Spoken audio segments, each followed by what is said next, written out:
الحمدللہ والصلاة والسلام علی رسول اللہ۔ کیا ابلیس کی اولاد ہے؟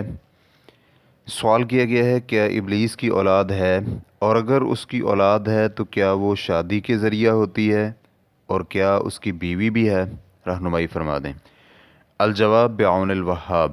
شیخ شنقیطی رحمہ اللہ اس آیت کی تفسیر کرتے ہوئے کہتے ہیں، کیا تم اسے اور اس کی اولاد کو مجھے چھوڑ کر اپنا دوست بنا رہے ہو، حالانکہ وہ تم سب کا دشمن ہے؟ سورۃ الکہف آیت نمبر 50۔ اس آیت میں اللہ تعالیٰ کا یہ فرمانا کہ اس کی اولاد کو اس بات کی دلیل ہے کہ شیطان کی اولاد ہے، تو اب یہ دعویٰ کرنا کہ اس کی اولاد نہیں اس آیت کے مناقض اور صریح مخالف ہے، جیسا کہ آپ دیکھ رہے ہیں۔ تو جو بھی قرآن مجید کے مناقض و مخالف ہو وہ بلا شک و شبہ باطل ہے۔ رہا مسئلہ کہ اس کی اولاد اور نسل کا چلنا شادی وغیرہ کے ذریعے سے ہے یا کہ نہیں، اس کی دلیل کے لیے کوئی صریح نص تو نہیں ملتی، اور غالباً اسی لیے علماء کرام اس مسئلہ میں اختلاف کرتے ہیں۔ شعبی رحمہ اللہ کہتے ہیں کہ مجھے ایک شخص نے کہا کہ کیا ابلیس کی بیوی ہے، تو میں نے اسے جواب دیا کہ میں اس کی شادی میں شریک نہیں ہوا تھا۔ پھر مجھے اللہ تعالیٰ کا یہ فرمان یاد آیا، کیا تم اسے اور اس کی اولاد کو مجھے چھوڑ کر اپنا دوست بنا رہے ہو، حالانکہ وہ تم سب کا دشمن ہے؟ سورۃ الکہف آیت نمبر 50۔ تو مجھے علم ہوا کہ اولاد بیوی کے بغیر نہیں ہو سکتی، تو میں نے کہا ہاں اس کی بیوی ہے۔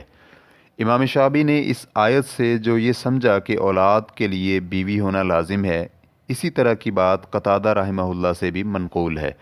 مجاہد رحمہ اللہ کہتے ہیں کہ ابلیس سے نسل پیدا ہونے کی کیفیت یہ ہے کہ اس نے اپنی شرمگاہ کو اپنی ہی شرمگاہ میں داخل کیا تو 5 انڈے دیے۔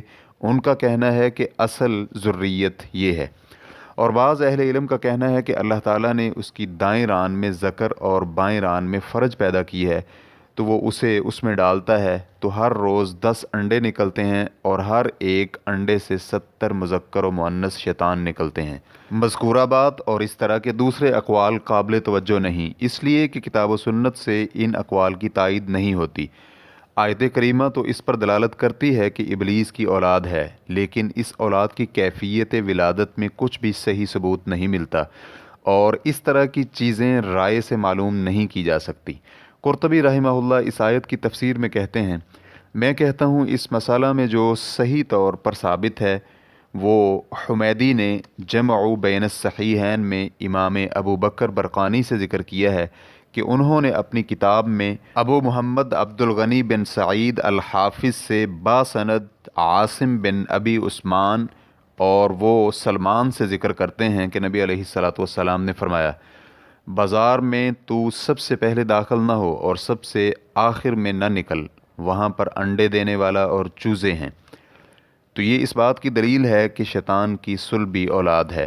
ان کے کاتب کا کہنا ہے کہ اللہ تعالیٰ انہیں معاف کرے، یہ حدیث اس بات کی دلیل ہے کہ وہ انڈے دیتا ہے اور چوزے نکالتا ہے، لیکن اس میں اس کی کوئی دلیل نہیں کہ کیا یہ مؤنث جو کہ اس کی بیوی سے ہیں یا کہ کسی اور سے۔ اس کے ساتھ ساتھ یہ حدیث کی دلالت احتمال سے خالی نہیں، جیسا کہ ہم نے اوپر ذکر کیا ہے، اس لیے کہ کلام عرب میں بعضا اور فرقہ کا اطلاق کثرت سے مثال کے طور پر ہوتا ہے، تو اس بات کا احتمال ہے کہ اس کا معنی یہ ہو کہ اس نے اس کے ساتھ گمراہی اور وسوسے میں جو چاہا کیا۔ اس کے علاوہ مثال کے طور پر اس لیے کہ مثالوں کے الفاظ میں تغیر نہیں کیا جا سکتا۔ واللہ تعالی اعلم۔ اسلام کیو اے ریکارڈنگز، مؤسسۃ الشیخ محمد صالح المنجد، المملکۃ العربیۃ السعودیہ، فتویٰ نمبر 222333۔ والسلام علیکم ورحمۃ اللہ وبرکاتہ۔